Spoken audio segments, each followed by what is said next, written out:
Hola, ¿cómo están? Gracias por acompañarnos en un nuevo episodio de Su Salud. Yo soy Su y su salud es lo que más nos importa en este programa. Quiero hacerle una pregunta. ¿Alguna vez has sentido que sus emociones se transforman en síntomas físicos en el cuerpo? Si la respuesta es sí, quédese con nosotros porque ese es el tema del día de hoy y les voy a presentar a la invitada que nos va a ayudar a entender más sobre la somatización. Leidin Aguilar, quien es psicóloga con una maestría en comunicación, coaching ejecutivo y liderazgo. Muchísimas gracias, Leidin, por acompañarnos el día de hoy en Su Salud. Un placer, Susana. De verdad, gracias a vos por la invitación y créanme que es un tema que realmente puede ayudar muchísimo a la población actualmente. Así es. La primera pregunta que le quiero hacer, Leidin, es explicarnos en palabras, así las más sencillas que usted pueda, ¿qué es la somatización? Vamos a ver, creo que es muy fácil entender cuando hablamos de soma significa cuerpo, ¿verdad? Entonces, cuando hablamos de somatización es el cuerpo expresa lo que la boca calla. O hay otra frase muy común para entender la somatización que es lo que yo no expreso se imprime en mi cuerpo.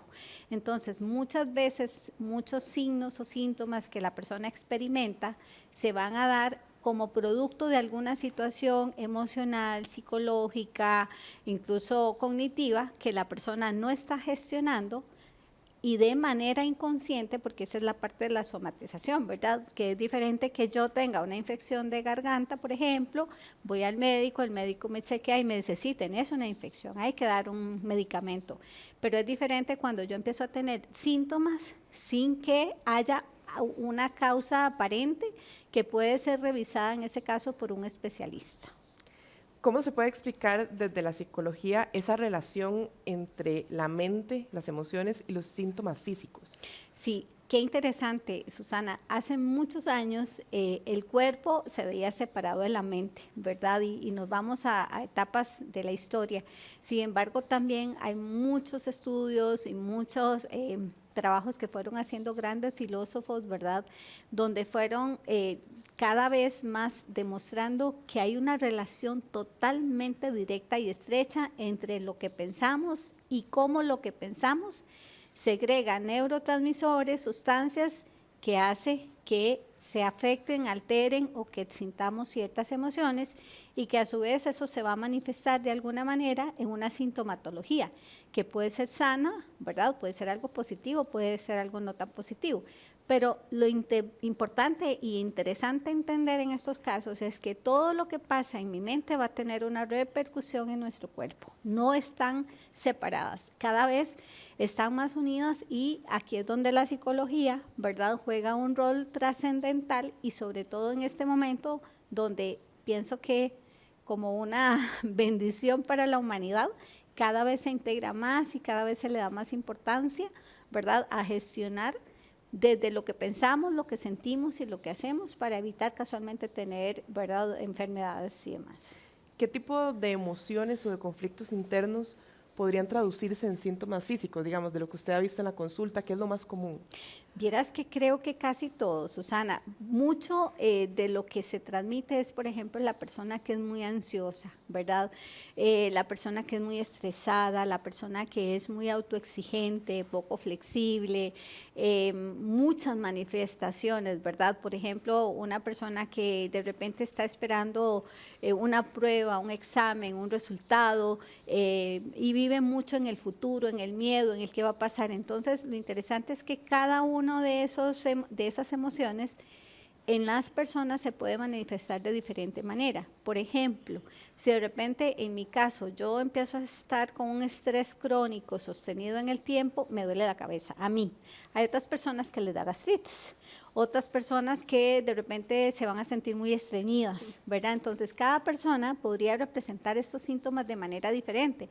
Lo interesante es entender que todos de alguna manera vamos a somatizar significa como llevar al cuerpo eso que estoy pensando, sintiendo. Entonces, por ejemplo, el enojo. Hay personas que el enojo, por ejemplo, si se dieron cuenta o tuvieron una mala noticia, y van y comen inmediatamente y sienten que se les hizo el estómago un nudo, ¿verdad? Entonces, ahí hay una representación. Entonces, realmente vieras que mucho, lo muscular, lo cognitivo, la ansiedad, el estrés, muchos podrían llevarse en estos casos a la somatización.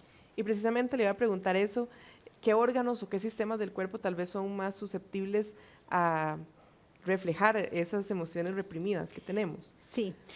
Vamos a ver, como te decía, en la mayoría de casos los más, digamos, visibles, ¿verdad? Son el estómago, que es una parte muy sensible, además donde ahora hablamos de que el estómago es el segundo cerebro y por eso se está dando tanta importancia al tema de la microbiota y todo esto.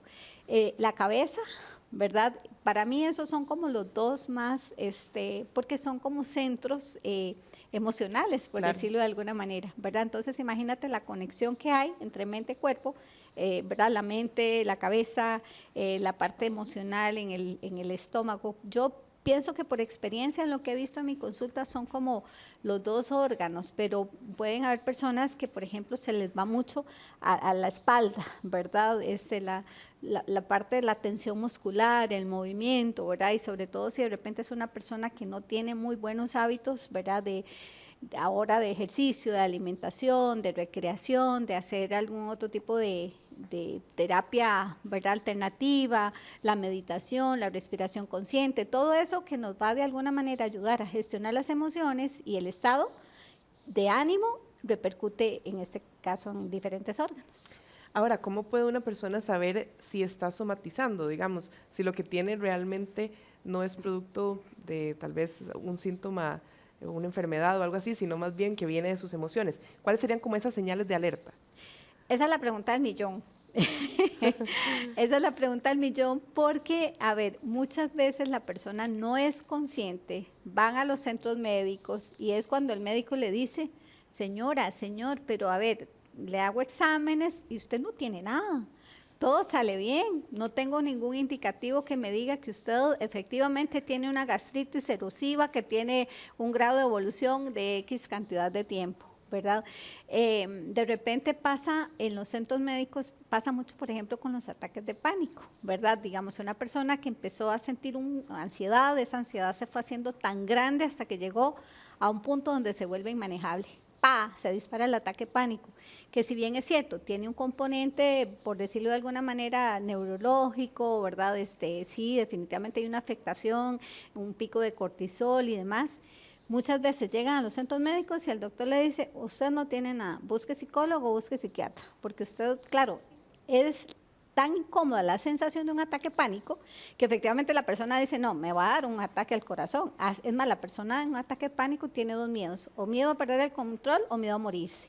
Entonces la persona siente que se va a morir y termina en un centro médico. Entonces es cuando el doctor le dice a la persona, mira, no hay ningún síntoma claro, un examen, una prueba de laboratorio u otras pruebas, tantos exámenes que hay, que nos digan que estás teniendo, ¿verdad? Sin embargo, la persona muchas veces se da cuenta también en estos casos cuando hay una terapia psicológica, ¿verdad?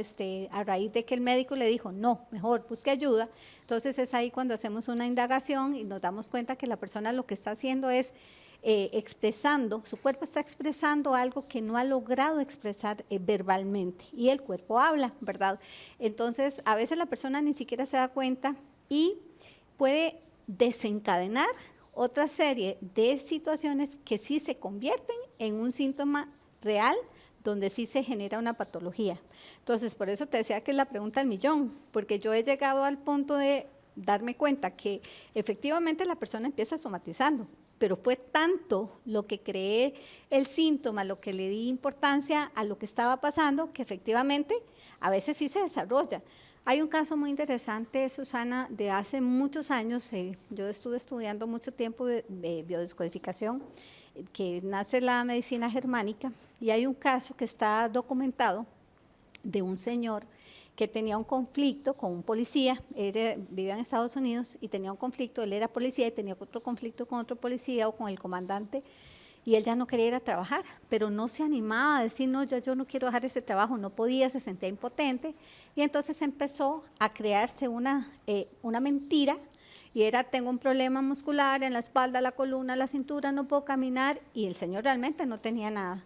Susana, está documentado, al cabo de un año, ese señor tenía toda su casa estructurada con lo que diríamos aquí la ley 7600, con barandas, su baño, su casa, y efectivamente fue tanto lo que la persona empezó a hablarlo, a decirlo, a pensarlo, a sentirlo, que literalmente el cuerpo lo somatizó y al cabo de un año el señor estaba en cama, en silla de ruedas. Que yo creo que también hay la importancia de detectarlo y recibir atención psicológica a tiempo, ¿verdad? Para evitar llegar a estos niveles. Claro.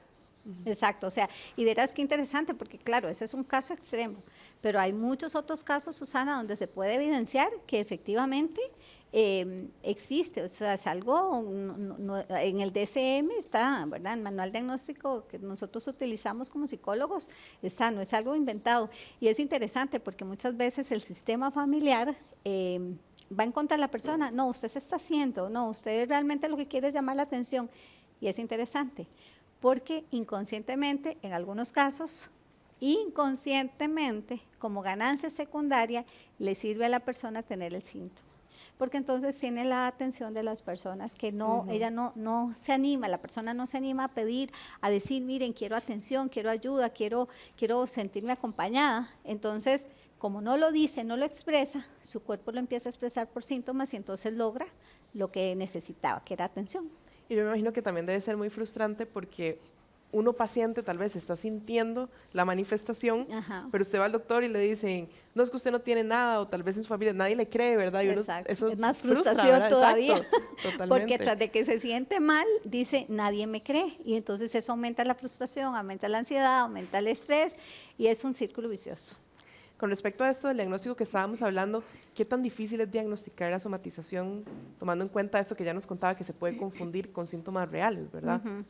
Yo creo que no es tan complicado. Vamos a ver, si el médico o la persona tratante tiene ese ojo clínico y darse cuenta que la persona realmente lo que está es experimentando una serie de signos y síntomas que a la hora de hacer un examen no se asocia con una patología o con un diagnóstico clínico claro, entonces hay muchos médicos muy mañosillos, ¿verdad? Por decirlo de alguna manera, casi que tiene ojo clínico y casi que con solo empezar a hacer la entrevista clínica, ¿verdad? Le dicen a la persona, no, mire, vaya a buscar terapia, porque usted lo que necesita es resolver alguna situación que está viviendo en su casa, con su familia, con su pareja, en su trabajo, porque al fin y al cabo todo eso se va convirtiendo en estrés que en algún momento puede ser agudo por una situación que estoy viviendo en el momento y que no supe gestionar, pero bueno, de repente la resolví ya, pero cuando definitivamente no lo supe gestionar y lo mantengo y se convierte en el tiempo como una cronicidad, es donde viene el famoso distrés, que es el estrés no saludable, ¿verdad? Porque el estrés al fin y al cabo es saludable, nos prepara, nos cuida, nos ayuda,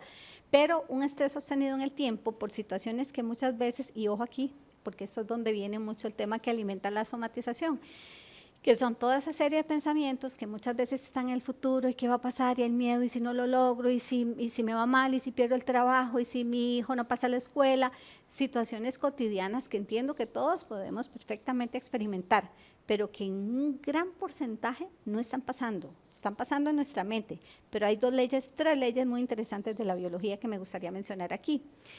Para nuestro inconsciente no existe el tiempo. Algo que pasó hace muchos años, por eso es que muchas veces se manifiesta un síntoma, un signo, muchos años después de que pasó la situación. ¿Por qué? Porque para nuestro inconsciente no existe el tiempo. Algo que pasó hace 20 años, 10 años, ayer, hoy, o incluso que no ha pasado, puede estarse manifestando en el aquí y el ahora. Otra ley muy interesante de la biología es que no hay diferencia para nuestra mente entre lo real o lo imaginario. Entonces, nuestro cuerpo siente tanto si estamos expuestos ante una amenaza o una situación de peligro, lo vive exactamente igual que como si se lo está imaginando. Sí, como si fuera un escenario. Exacto, como si fuera un escenario. Y lo otro es que para nuestro inconsciente no existe el otro. De repente yo estoy estresada, estoy preocupada por una situación familiar de alguien que conozco, qué sé yo, y me estreso por eso, pero mi inconsciente lo vive en su cuerpo, en su mente, en sus emociones. Entonces voy a empezar a experimentar, mi cuerpo va a empezar a disparar esos síntomas, independientemente que no sea yo la que lo estoy viviendo. En su experiencia en la consulta, ¿eso es algo común? Y si lo es, ¿cuál es el perfil de paciente que tal vez más consulta o que más lo tiene? Vieras que sí es más común de lo que nos podemos imaginar. Lo que pasa es que hay como cierto... vamos a ver, cierta negación muchas veces a darle la importancia que requiere esto, porque a ver, voy a decir algo muy delicado, pero lo voy a decir con todo el cuidado y todo el respeto. De alguna manera, la industria de la medicina tiene ciertos intereses, ¿verdad? Entonces, es más fácil que una persona visite a un médico y que el médico se quede, no todos conste, ¿verdad? Pero digo que es como, ¿para qué vamos al médico? Para que nos dé medicina, para que nos recete, para que nos haga exámenes, ¿verdad? Pero cuando realmente la medicina se enfoca en no quedarse en el síntoma, sino en lo que hay detrás del síntoma, ahí es donde empezamos a investigar. Entonces, sí es más común de lo que podríamos imaginar y el perfil de pacientes, vieras que es muy diverso. Pienso que se da más en mujeres, ¿verdad? De repente prestamos más atención, el hombre es un poco más, ay, esto se me va a pasar, no, no, ahorita se me quita, y el hombre como que tiene otro mecanismo. Las mujeres de alguna manera más emocionales, le ponemos como más cuidado, somos más meticulosas en ese tipo de detalles, entonces es más común verlo, observarlo, notarlo, además la mujer va más a consulta que el hombre, ¿verdad? Entonces también eso nos podría dar una línea. Entonces un poco perfiles, personas que antes el común decía personas muy nerviosas, ¿verdad? Es que esa persona es muy nerviosa, entonces, o personas, por ejemplo, que no es lo mismo, pero personas que tienen como ese sistema perceptivo y reactivo de hipocondriasis, ¿verdad? Que oyen que alguien está enfermo y ya empieza a tener los mismos síntomas de esa persona. Muchas veces hay que revisar porque no necesariamente está el síntoma presente, sino que es más que todo la somatización que se observa. Y una vez que esa persona ya llega al consultorio, ¿cómo trabaja, digamos, desde el punto de vista de la psicología, en conjunto con los médicos para abordar un caso de esto? Sí, bueno, sería maravilloso que pudiéramos tener una interconsulta, ¿verdad? De hecho, a veces hay psiquiatras, en nuestro caso, por ejemplo, ¿verdad? Dentro de la rama de la salud mental, que podemos hacer interconsulta con psiquiatras y entonces el psiquiatra pues sí nos dice, mire, no pareciera que esta persona realmente esté presentando un trastorno, pareciera que está somatizando, entonces empezamos a abordarlo, obviamente mucho con pregunta, respuesta, ¿verdad? Para entender lo que la persona tiene a nivel cognitivo.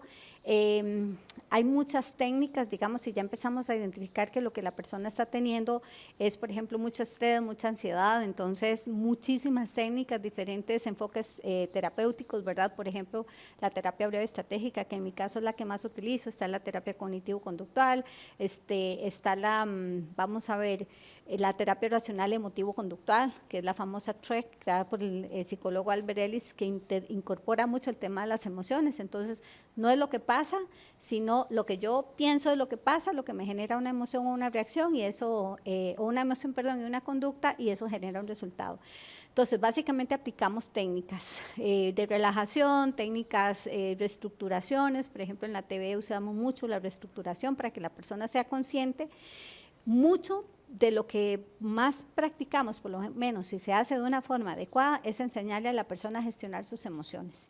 Entonces, si tenemos la oportunidad de que el paciente sea referido por un médico, el paciente a veces difícilmente llegan con una referencia, pero sí llegan a consulta y te dicen, es que el doctor me dijo que yo no tenía nada, que lo que tenía que venir era el psicólogo porque tenía un problema que yo no estoy resolviendo, no estoy gestionando, estoy muy ansiosa, estoy muy estresada. Entonces partimos de ahí, ¿verdad? Y va a depender de lo que el paciente esté presentando, de sus recursos, de su sistema perceptivo y reactivo, el decidir qué tipo de herramientas, maniobras o abordaje vamos a hacer con cada persona.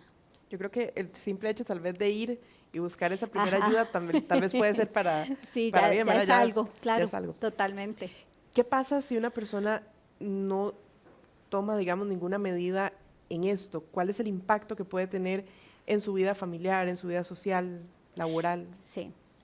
Vamos a ver, el impacto puede ser sumamente disfuncional, o sea, la persona podría ser que empiece a tener situaciones donde empieza a faltar en sus trabajos, empieza a tener problemas de comunicación con sus personas más cercanas, problemas relacionales, problemas consigo mismo, podría entrar en ansiedad, en depresión, en estrés crónico, puede de verdad desarrollar incluso, Susana, enfermedades severas. O sea, es que hay tanto ya estudiado, lamentablemente antes no se le daba importancia a esto, pero vieras que ahora cada vez está más documentado, ¿verdad? Con artículos científicos donde se dice que prácticamente casi que la mayor cantidad de enfermedades tienen una causa emocional, una causa, digamos, emocional no gestionada. No es que porque sea muy sensible o, ¿verdad?, o X cantidad de emociones me voy a enfermar. No, es que ¿qué pasa con las emociones que yo no gestiono? ¿Qué pasa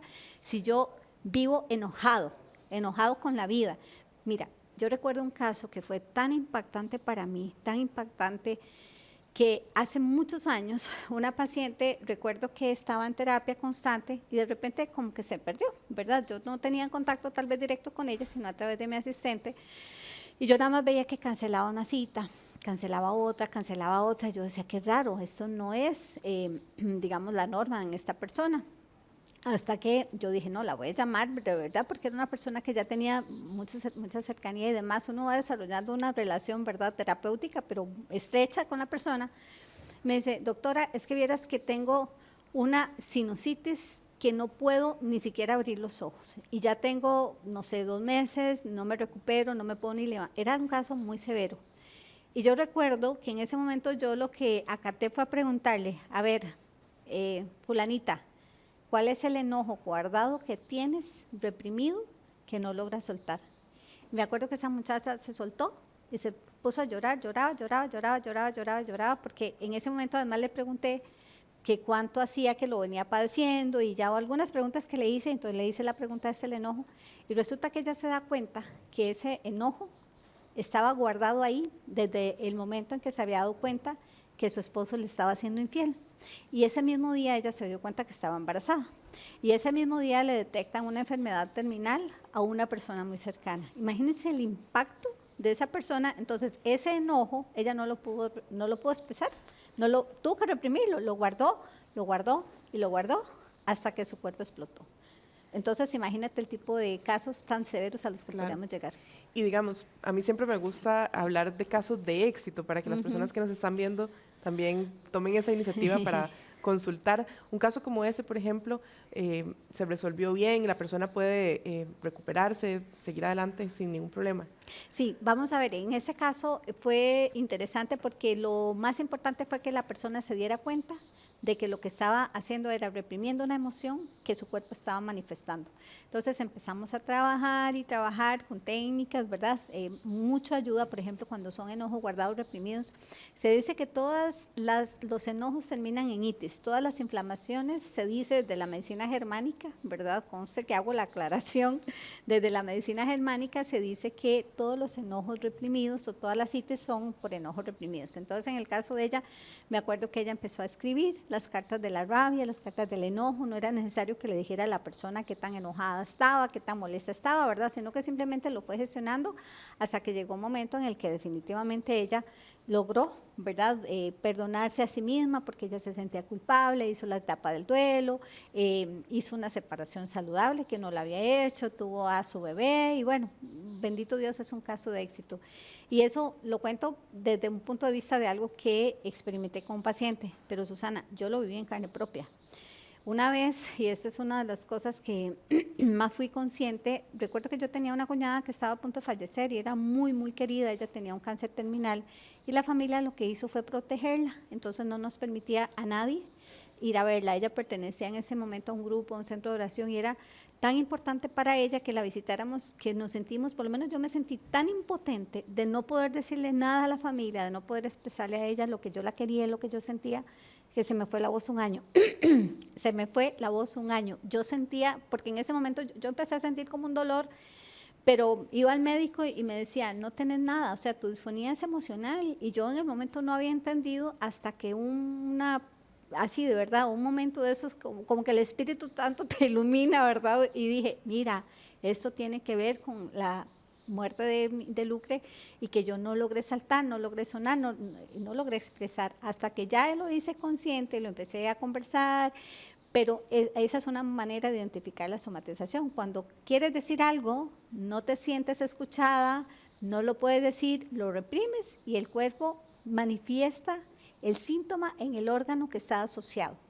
Por ejemplo, ay, no quiero que escuchar algo que me dicen, que me molestan, que me gritan, y curiosamente el oído empieza a ponerse tapado, por ejemplo, ¿verdad? Y eso sí está como muy fácil de descubrir para la persona. Mira, de repente algo en la vista, ¿qué es lo que no quiero ver? ¿Qué es lo que no quiero escuchar? ¿Qué es lo que no puedo decir? ¿Verdad? Entonces hay muchos casos donde esa persona, como bien lo decías ahorita, podría de repente empezar a analizarse, a ver cuáles son esas partes de mi cuerpo y de repente con qué se pueden asociar y hacer consciente lo inconsciente. Y esa es la parte importante para empezar a cambiar y sanar.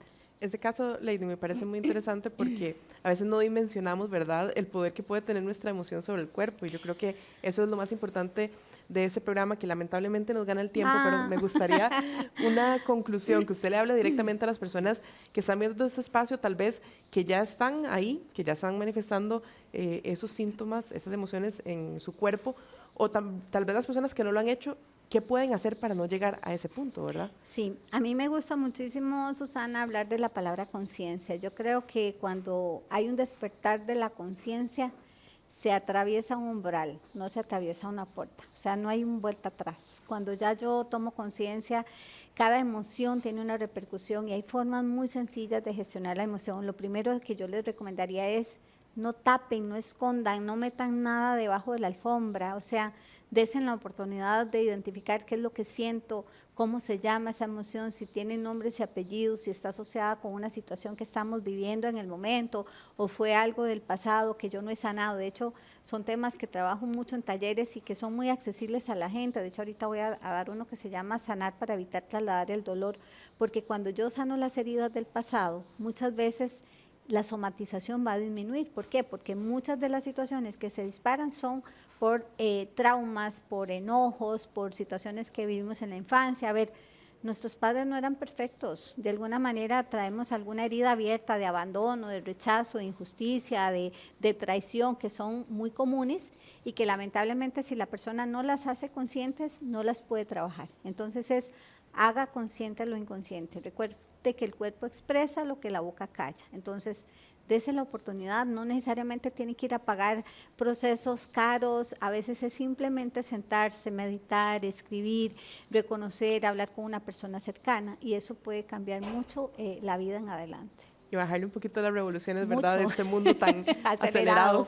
Sí, lo que pasa es que nos dejamos envolver, ¿verdad, Susana? Yo siempre creo que no es lo que pasa, sino lo que nosotros hacemos con lo que pasa.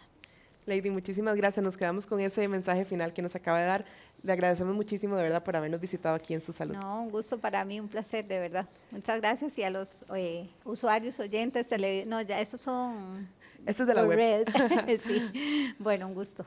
Saludos. Muchísimas gracias. Era Lady Aguilar, psicóloga, quien nos hablaba sobre la somatización. Recuerde que este episodio puede repasarlo completo en nuestro sitio web, teletica.com, pero también por medio de nuestro canal de YouTube, Teletica Costa Rica. Ahí encontrará todos los temas que hemos abordado en Su Salud para que pueda compartirlos con sus familiares y sus amigos. Se despide de ustedes, Susana Peña. Fue un placer acompañarlos. Nos vemos la próxima.